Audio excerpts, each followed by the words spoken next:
I'm grateful to have you all here. I want to start just with gratitude to the pledge team for not only making things fun and festive with the variety show, but also putting together this forum and all the details for doing a pledge drive in a wild, wild time for a couple years now, and doing it beautifully and joyfully and with good integrity. So thank you for that.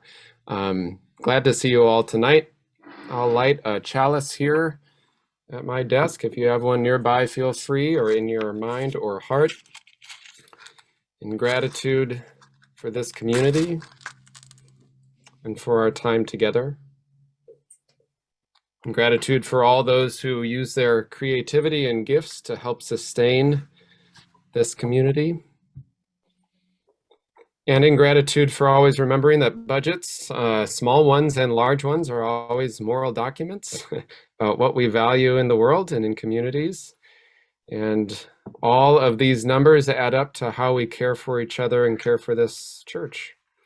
So thank you for being part of that. So I'm going to mute and fade into the background of the slideshow into Techland. I'll try to monitor the chat as well, and Barb's going to start us off here. Okay, we'll start off with the title slide, I think.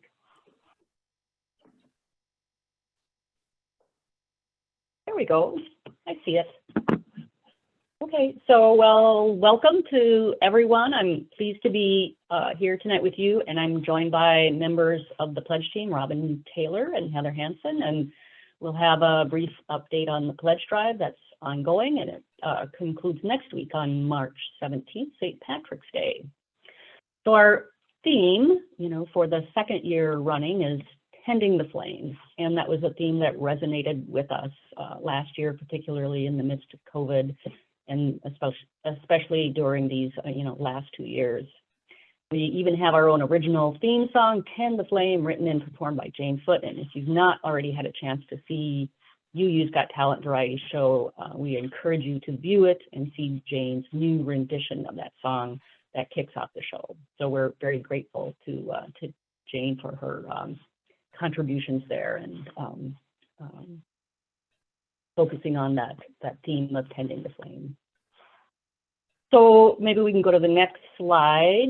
All right, so this is our home page. So the pledge drive has weathered some changes due to COVID, but we're pleased to be back in person at church, and you can find us at the pledge table in the lobby on Sundays during the campaign. One practice that has changed, and some people have inquired about this, is that we're no longer handing out the individual personalized pledge letters and forms on Sundays and Wednesday nights. And those had in the past included your pledge amount from last year. So it's quite possible too that practice would be discontinued going forward as well. So instead, we're encouraging people to pledge online or visit the pledge table if you have questions. So from your web browser and the UU Church homepage, you'll see the tabs along the horizontally along the page, and a new tab was added, thanks to Erica, the 2022 Pledge Drive. And if you select that link, it will take you to one of several new pages that we have. So that'll tell you more about the pledge drive and give you links to other information. So this is one way to get some information. So this is what it traditionally looks like from your browser. If you go to the next slide,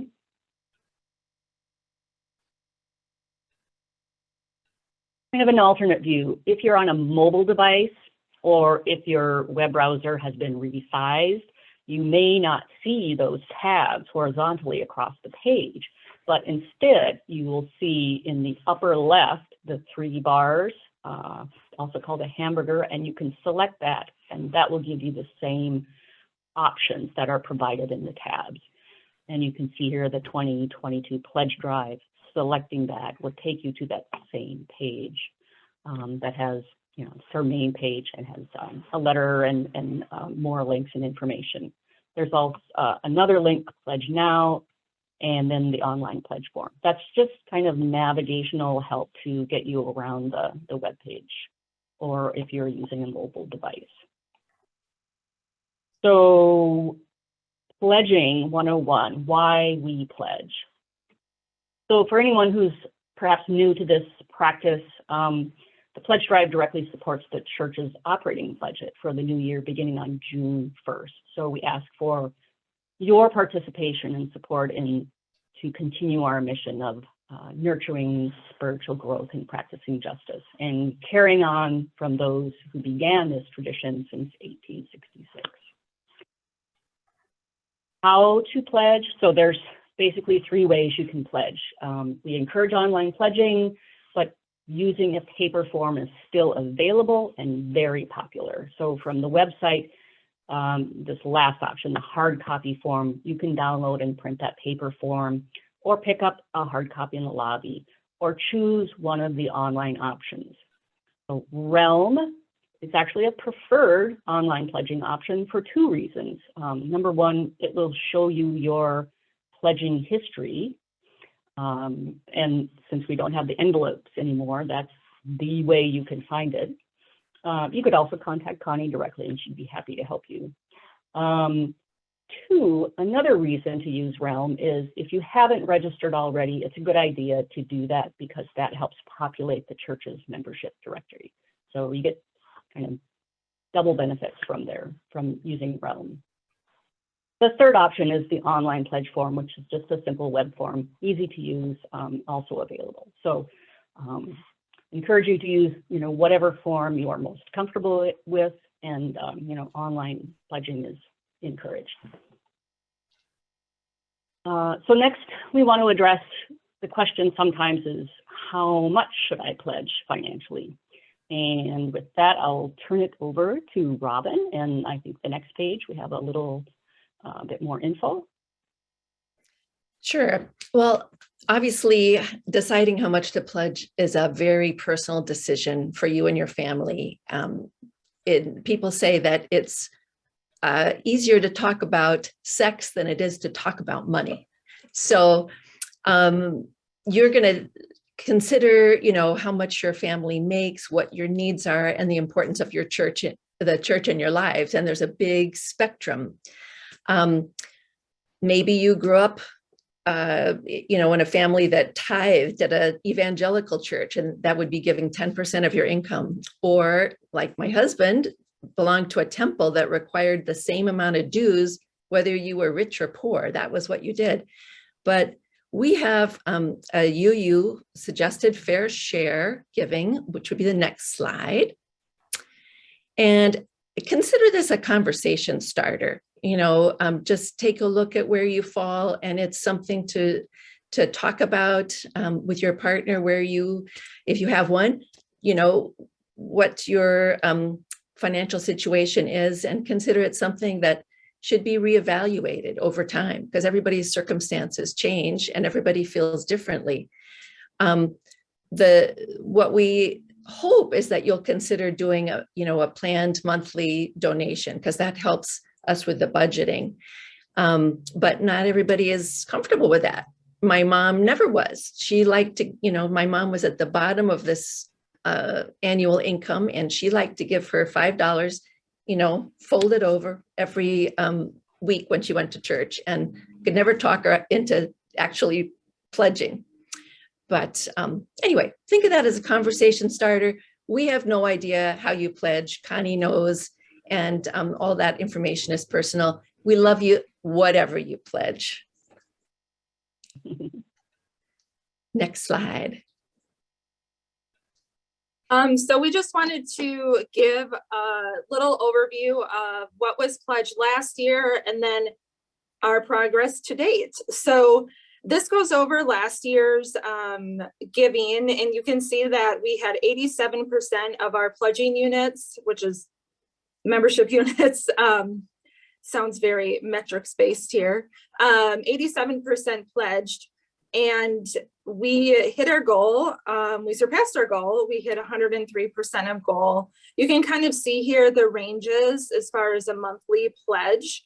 And, you know, like Robin said, this is a conversation, and I'm going to feel like an NPR DJ here when I say every gift counts. So sometimes it can be a large percentage, and you're in the visionary column that was on the previous slide, or for a myriad of reasons, giving that $5 a month is what you can give, and that is great. You're showing commitment to the place that gives you a lot of nourishment. So and then you can also see at the bottom that 43% use automatic withdrawal. So it's a nice quick way to sustain the church. So let's look at our giving to date. So there is a beautiful illustrative art installation as you walk into church that shows where we're at. And we are at, of the 275 pledge units, you can see that we have 37% of that group pledging, which is great. And we're at 51% of goal. So we have about, I think, 8 days left to get to the end of our pledge drive. Of course, pledges can be taken at any point in time, but it is really good to get this amount during the drive. So it really helps with budgeting for the fiscal year ahead, as some board members following me will talk about where the pledge money goes and where we're expected the money to get broken out among the overall budget. This pie chart shows where our expenses lie and how the percentages of the pledge money goes.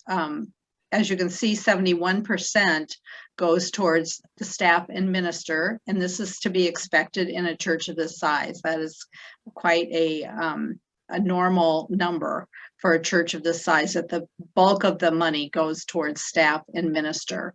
And then about 4% for administration, 9% for maintaining our building and grounds, mowing and snowing, electricity, snow removal, electricity, natural gas, repairs, all that kind of thing, 9%. 7% is programming, and this would be the music on Sunday mornings. It would be paying for guest speakers in the pulpit. It would be worship supplies, things like candles. I can't, and on faith development, I believe also falls into this, correct? Into the programming area, faith development for children and youth and adults. And then 6%, the dues, that is the money that we pay to the UUA. And it's a percentage of our budget. And we also pay dues to Isaiah every year, which works for immigration justice, and also to Moose Jaw, the Minnesota UU Social Justice Justice Action Alliance. Thank you. I couldn't think of the A, which is a group that's headquartered in Minnesota, obviously Minnesota UU, and we also pay dues to that organization as well. And then 3% goes to funding cash reserves. So we have a number of cash reserves that we keep for various purposes. Anything else? Am I forgetting, Luke? No, that's good. Do you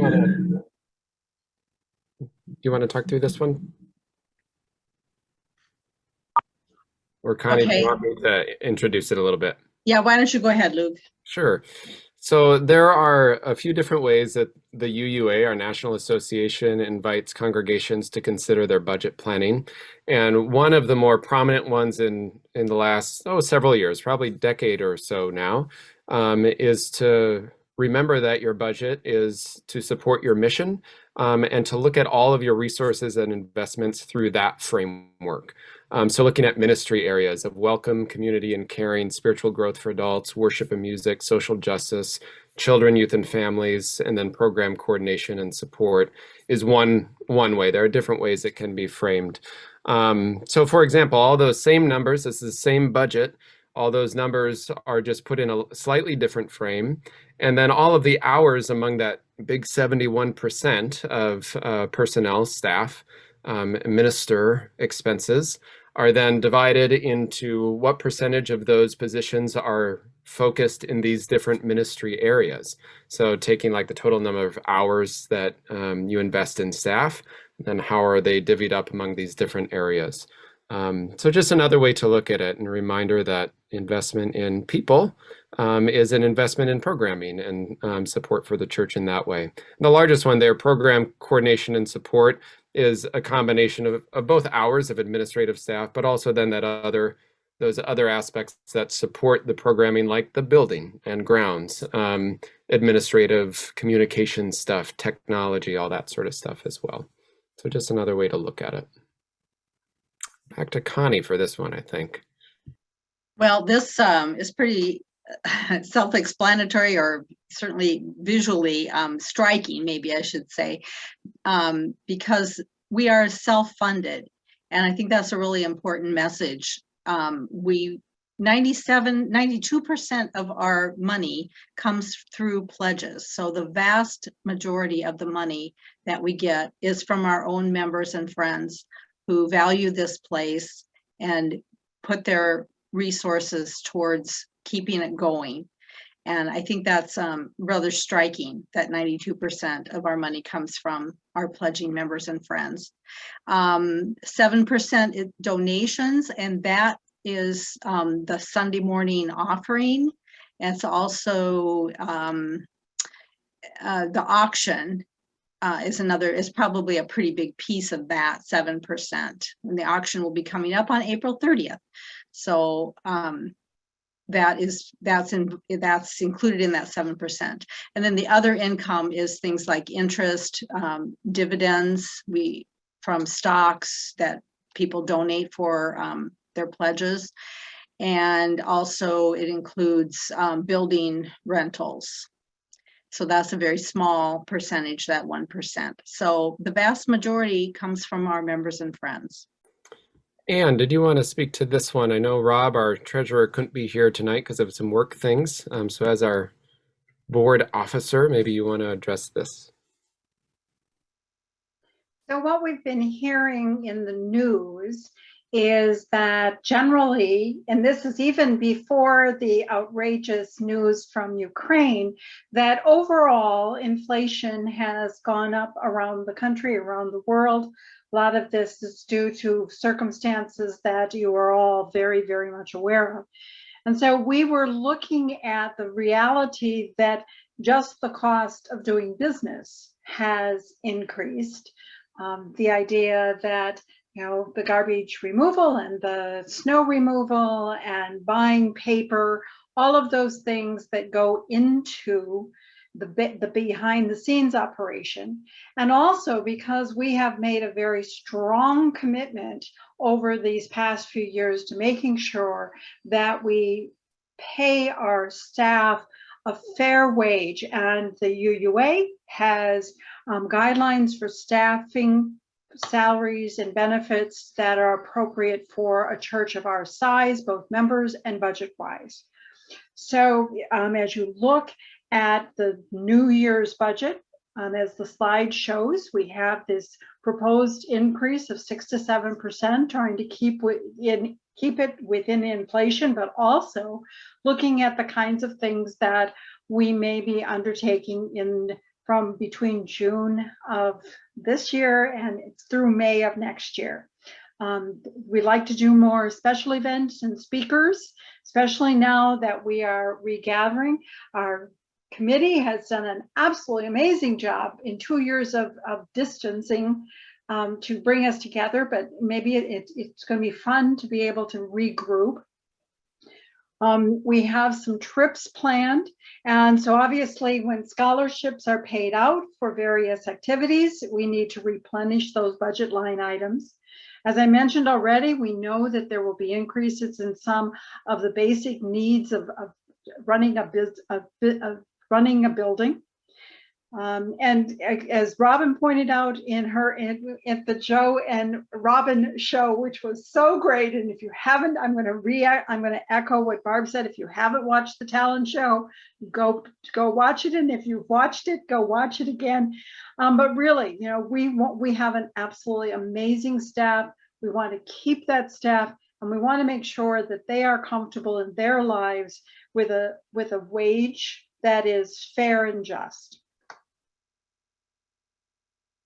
So the budget, and then what we need from you as pledges to make our budget. Thanks, Luke. Sorry, just that last minute add in. So maybe Anne or Barb, we can open it up for questions. But before we do, I want to show you, I want to keep this confidential as well, so I folded it over. But one of the youngest members of our church on Sunday turned in this pledge form. And normally we don't share pledge forms publicly, but this was the pledge form.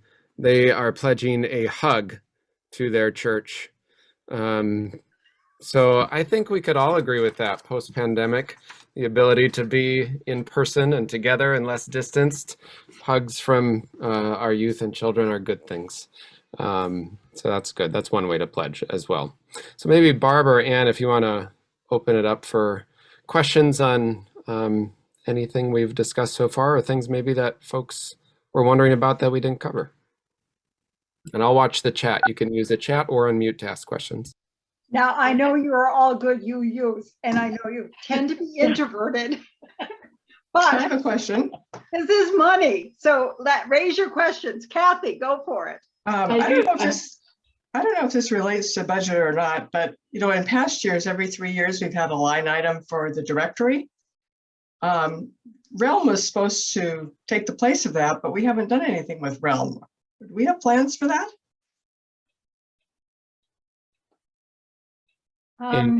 I have not heard of any, but Luke, as head of staff, has that been a staff discussion?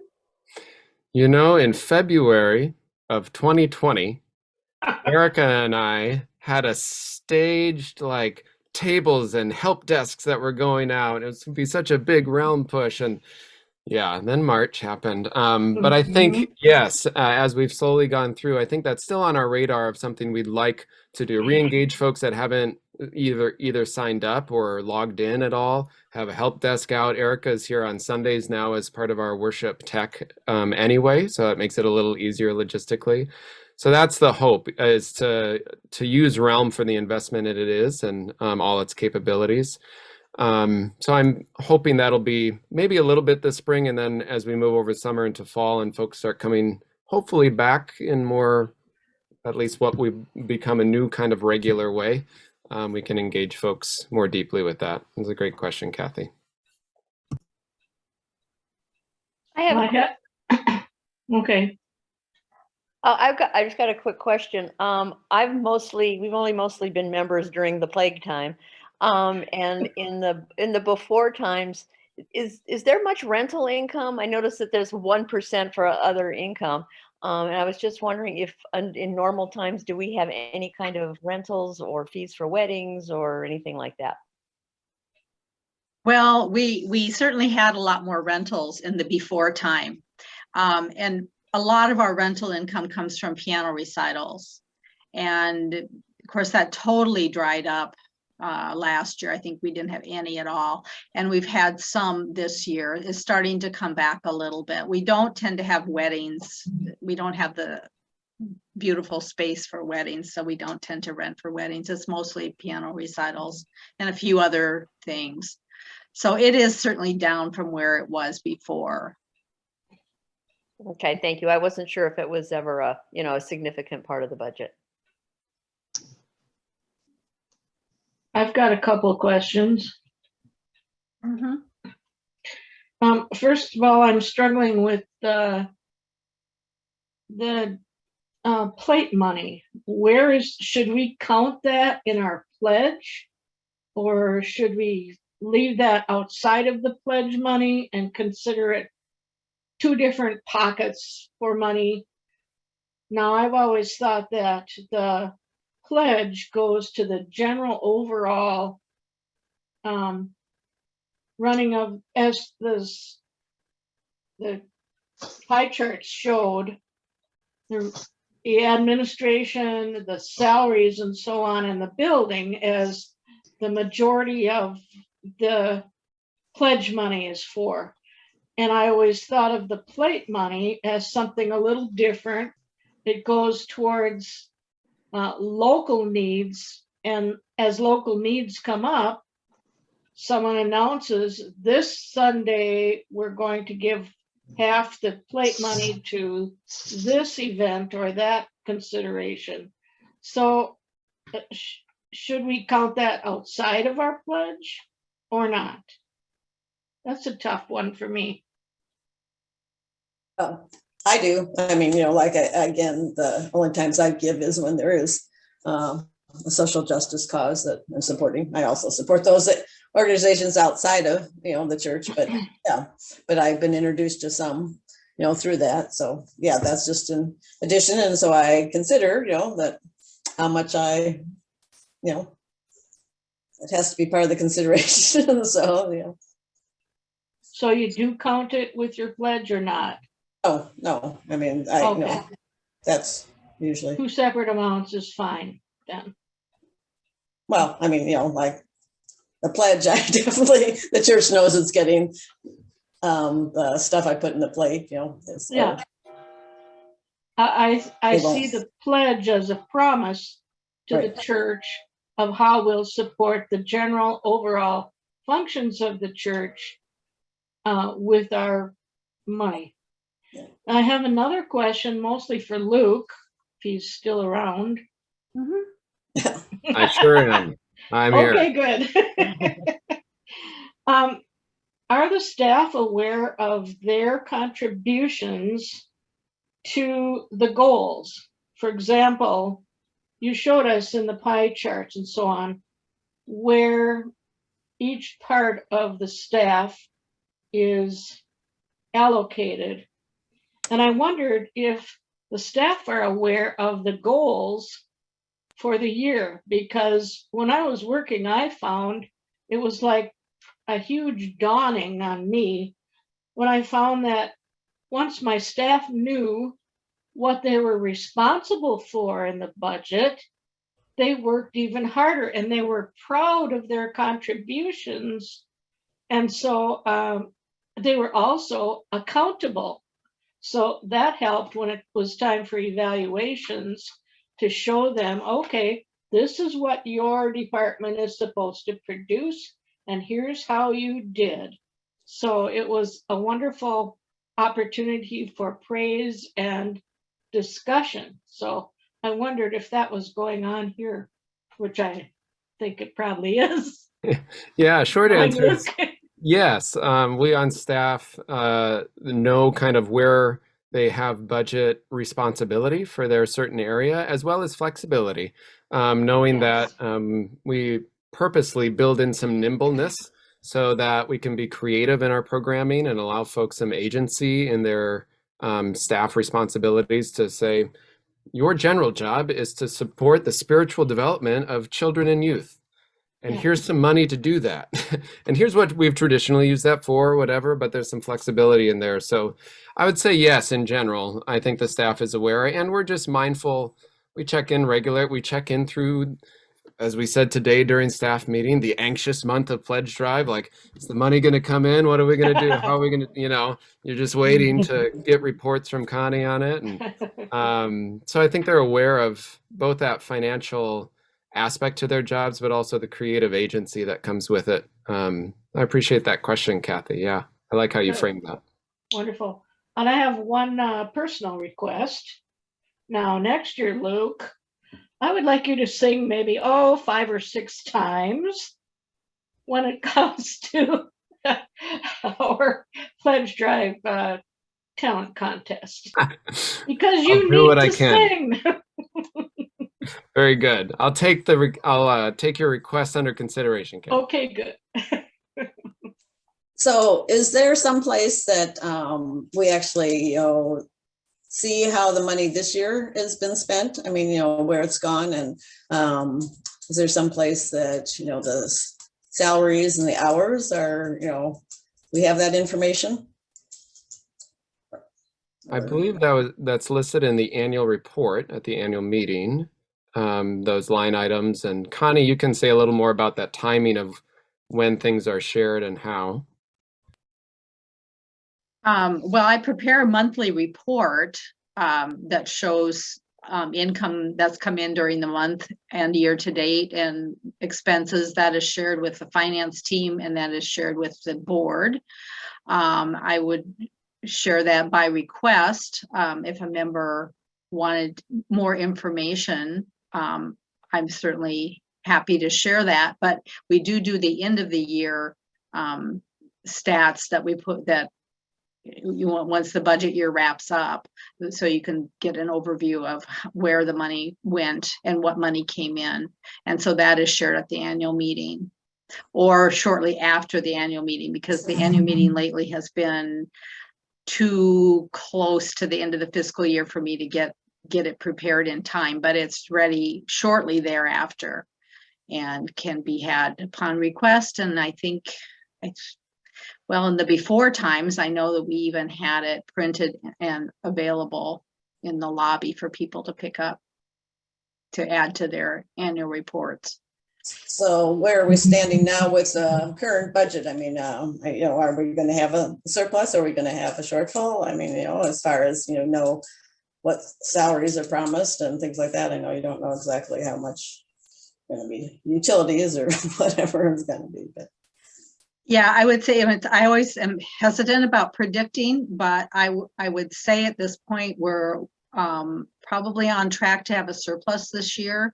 It's been strange times with the pandemic. I think our expenses in general have been down, but our income, people are still paying their pledges. And so I think that we probably will end up with a little surplus this year, but I'm always hesitant because until the year actually closes and I actually get all the expenses in, I don't know for sure. We could have a major maintenance blow up and there would go the surplus. So I'm hesitant to say, but I would say that right now finances are well on track and the church is healthy financially. So I think we can all feel good about that. People have really supported this church even through the pandemic, which I think has been remarkable. I'll just add I'll add a little bit more background information. So each month when Connie prepares the monthly report and then reviews it with Rob Haverland, because as in his role as treasurer, she provides a nice written summary. So this line item is underspent because, this line item is overspent because, and that's being shared with the board. Quite often, there's lots of discussion during the financial segment of the meeting as Rob then not only shares those details, but is willing to ask any questions. At least during my time on the board, it does seem as if we've had a wealth of financial talent, those individuals who at some point have served on pledge teams or are familiar with the budget. So they tend to look at the budget not just as a random handout that, oh my goodness, yes, it's the meeting night and I need to quick open my attachments, but really do look very carefully and ask questions. Most of the time, Rob has talked to Connie and can answer them. And then there are every once in a while that a board member asks a question that can't be answered and the staff, Connie gets back to us. So the board is taking a very serious look at the ongoing operational costs every single month.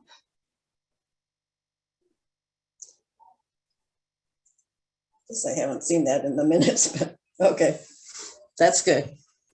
Can I go back to Kathy's first question one moment about the pledging and the donations?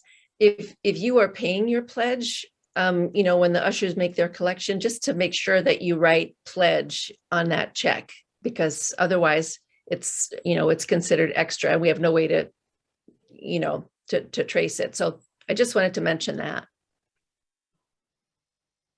I would also say to that, that the pledge is the money that we expect to get in. You know, when you make your pledge, if you pledge $1,000 for the year, that's what we will expect to get in from you.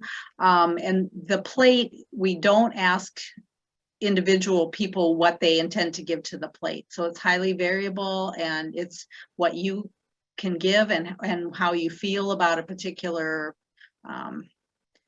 social justice project, for example.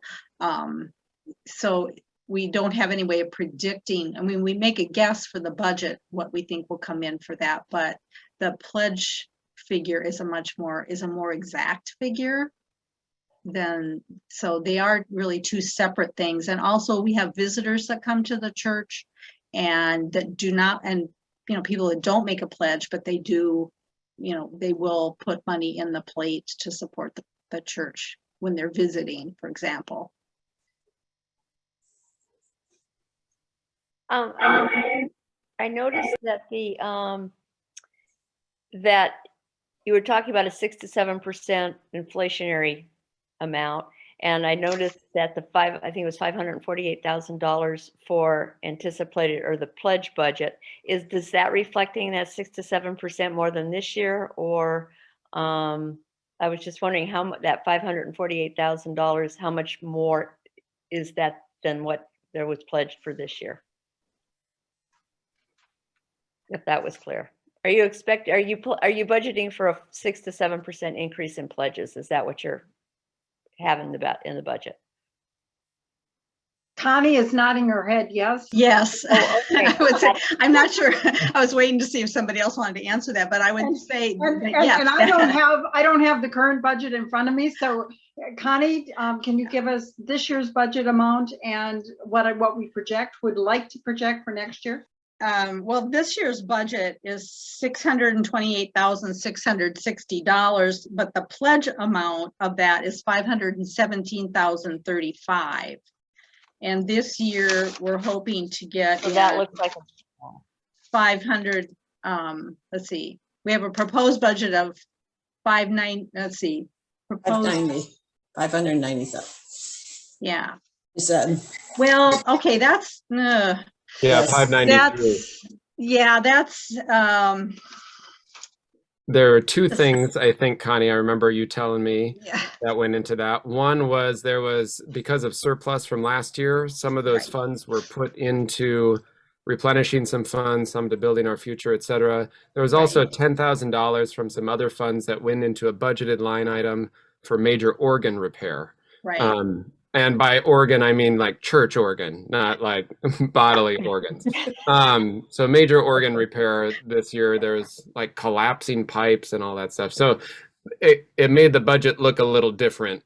So it seems like the budget's decreasing, but it's not. As soon as I read that figure, I realized that, yeah, that was going to be very deceptive, because that's not the figure we started off with last year, but we ended up with a surplus that we were able to move into the budget.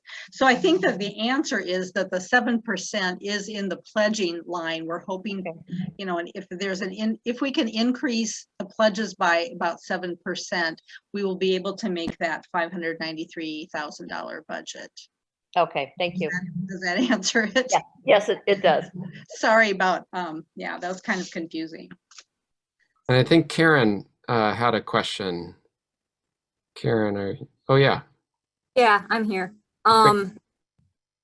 I was wondering, we do the church auction, we do a number of other events. Do we ever do a church rummage sale?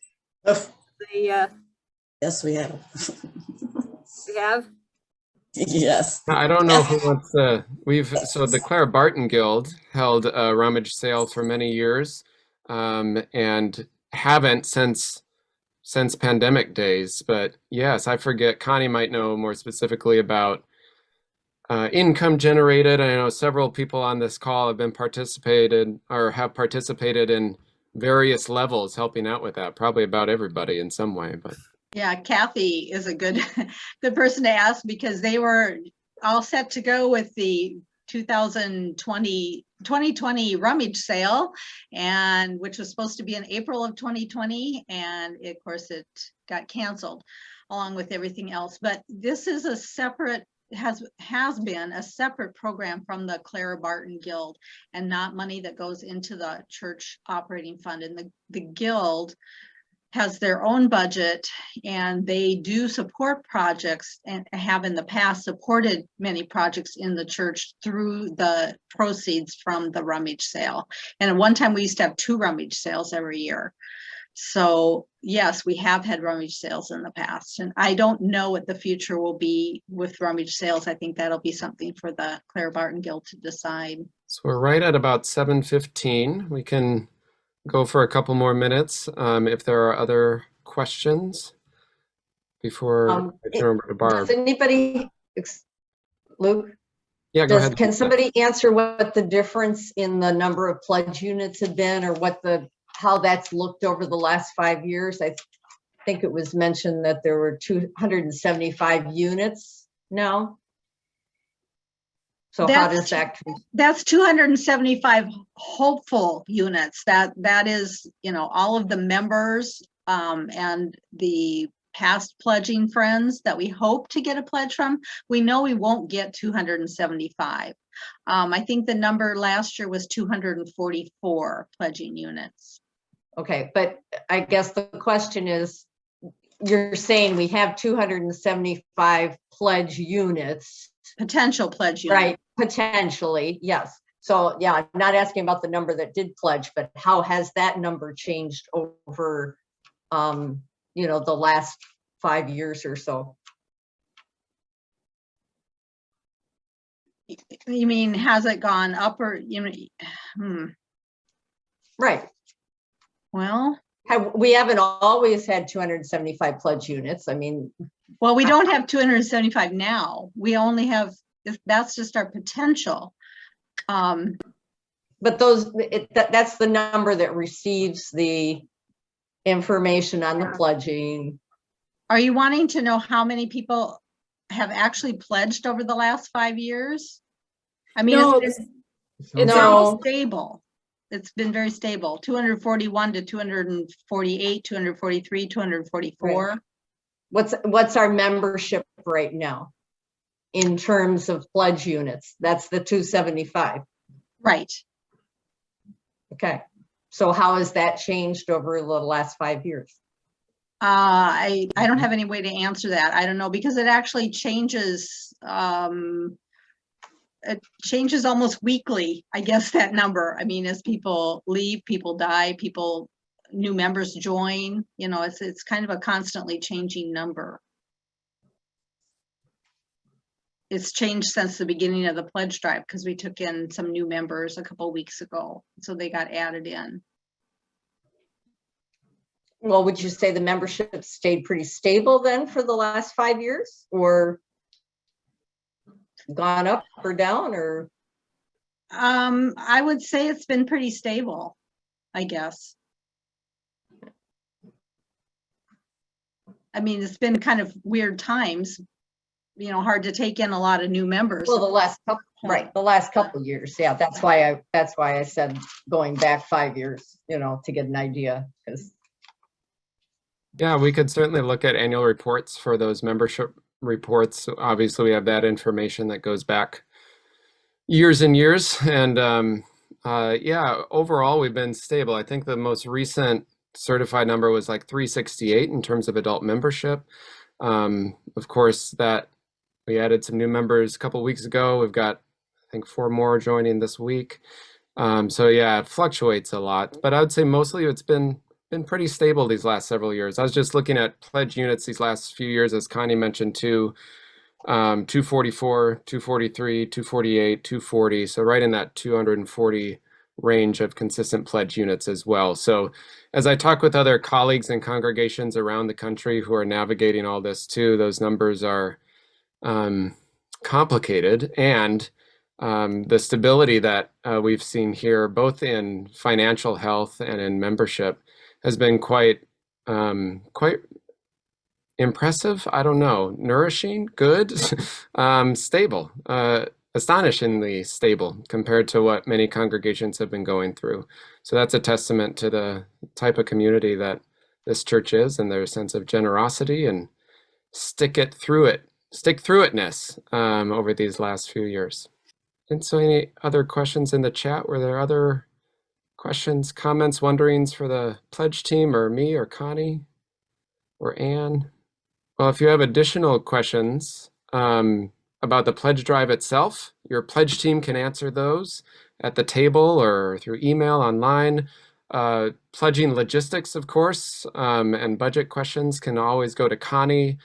Connie, Rob, your treasurer, Rob Harviland, and I, the three of us kind of work together to go through all the details of programming and staffing and all that budget planning as we go through the pledge drive and adjust things and tweak things as we go. So we're glad to answer any questions too about anything you've seen on the slides tonight or other things you're wondering about. So Barb, anything else before the last slides? No, I'll just mention, and I think people are probably aware of this, is that as the pledge drive wraps up, you know, we're not typically at 100% done at that point. Then there's like other activities that kick off, and I'll say mostly Connie is doing some work behind the scenes to reach out to people who have pledged in the past that haven't yet pledged. So it's usually maybe 2 to 3 weeks after the end of the pledge drive before we have what we consider a final tally. But if you pledge before the 17th, you'll be eligible for the drawing for Pasquale's Pizza. And we have those $10, $20 certificates, you know, locked in Connie's drawer, waiting to be drawn. Triple padlocked. And then tying up or adding on to Barb's comments, once all the pledge information is in, anyone who's a straggler has been contacted. The finance team there will look at the numbers, the budget, put together a final budget, which the board will be continuing to review at the March and April meeting. The goal is that the final version of the budget will be available for the board's approval at the May meeting. And a copy of the final budget will be shared with the congregation as part of the annual meeting materials. And I'll put a plug in. The annual meeting is June 12th. So we'll be keeping you up to date on the logistics of how this year's annual meeting will happen. Okay, just to wrap up then some resources. Of course, our campaign website. If you want to see the talent show, the link is here. Go to YouTube. If you haven't yet registered on Realm, please do so. You know, other links here. Helpful for us are some links about congregational stewardship. So just you can visit those as you please. Otherwise, we have some final words on the next slide. This is the words we used at our very first pledge team meeting. So I thought I'd revisit them in terms of you know, addressing the pledge drive and communicating with you all. So this may this flame cast its light toward the coming days, reminding us that the future is not simply a place we are going, but a place we are creating. The path of new possibilities will not be found, but made. A new world is waiting to be built. And with that, just a big thank you to everyone who has attended tonight and who has pledged. And if you haven't yet, we encourage you to consider pledging, even especially for people who are perhaps doing it for the first time. And visit us in the lobby at the pledge table. We look forward to seeing you there. And if you have questions, we'd be happy to help answer those. And big thank you to the pledge team, to Connie and Erica, and especially Reverend Luke and everyone who's been involved. We really appreciate your support. And don't forget to grab your thank you gift when you stop by the pledge table. Cookie cutters, greeting cards, chocolates. Thank you, pledge team. Thank you, Barb, and everyone for being here tonight. Be well. Pledge early and often. Thank you. Take care. Good night. Good night. Bye-bye. Bye-bye.